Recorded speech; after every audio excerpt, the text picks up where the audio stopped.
Assalamualaikum warahmatullahi wabarakatuh. Kali ini saya akan membahas masalah ada beberapa alasan nasabah yang sedang gagal bayar pinjol atau alias galbay itu tidak ditengin sama desi pinjol meskipun hutangnya sudah berbulan-bulan. Nah, kenapa seperti itu? Simak video ini sampai habis. Ada sejumlah alasan mengapa nasabah yang galbay tidak ditengin oleh desi pinjol ke rumah untuk ditagih hutangnya. Ya, meskipun nasabahnya yang bersangkutan sudah hutang berbulan-bulan dan nominalnya juga lumayan besar nih.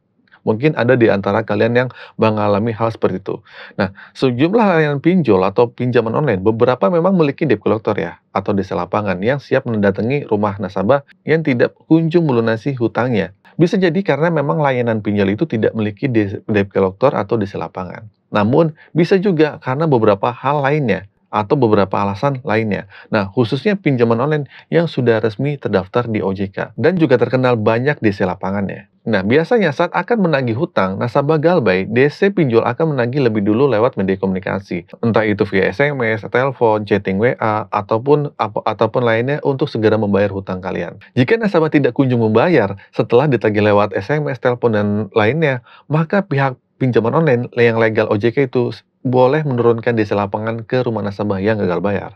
Namun, sejumlah kasus di mana ada nasabah galbay tidak datengin DC pinjol meskipun hutangnya itu sudah lama, sudah berbulan-bulan, ya, bahkan bertahun-tahun. Mereka tetap aman dari tagihan debt collector secara langsung. Nah, berikut sejumlah alasan dan kemungkinan kenapa hal itu bisa terjadi. Nah, di sini saya sebutin ada 3 alasan ya. Nah, yang pertama adalah mungkin keterbatasan petugas debt collector. Nah, alasan nasabah galbay tidak ditengin oleh debt collector pinjol bisa jadi karena keterbatasan petugas dari pihak pinjol itu sendiri.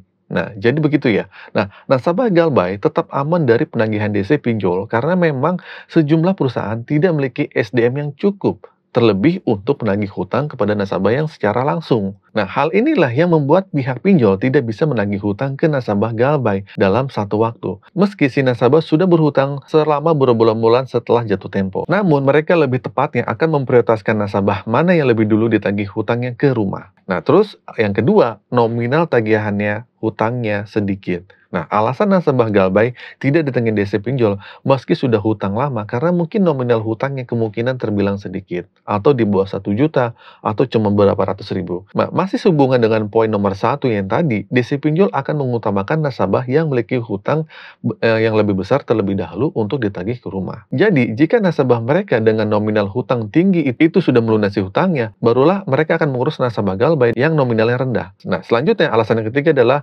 rumah nasabah itu ada di pelosok. Nah, alasan mengapa nasabah galbay tetap aman dari penagihan utang oleh DC pinjol, yaitu bisa jadi karena rumah nasabahnya berada di pelosok atau susah untuk diakses sama si DC pinjol ini. Nah, hal ini tentu menjadi pertimbangan ya, karena pihak pinjol akan merogoh kocek yang lumayan untuk mendatangi rumah nasabah yang sedang gagal bayar itu. Belum lagi waktu dan tenaga yang dibutuhkan untuk tidak sedikit ya. Nah, jadi kesimpulannya, ada 3 alasan mengapa nasabah yang gagal bayar tetap aman dari penagihan utang dari DC pinjol yang datang ke rumah. Ya, mulai dari keterbatasan petugas debt collector, nominal hutang yang masih sedikit, sampai kemungkinan karena mungkin rumah nasabahnya itu sulit diakses, mungkin ada di pelosok. Meskipun begitu, bukan berarti nasabah galbay bisa tenang-tenang aja. Mungkin siapa tahu nanti DC-nya akan banyak, dan bisa jadi kalian itu didatengin sama DC-nya. Dan hal yang membuat kalian gak tenang juga, mungkin ada catatan buruk dari kredit OJK ya, dari slik OJK, di mana ini akan menjadi buruk nantinya, dan akan membuat sulit nasabah untuk mendapatkan kredit di masa depannya. Jadi gitu teman-teman ya, 3 alasan mengapa nasabah yang galbay tidak didatengin sama DC pinjol, meskipun sudah berbulan-bulan hutangnya. Singkat saja video ini, semoga video ini bermanfaat. Akhir kata dari saya, Assalamualaikum warahmatullahi wabarakatuh.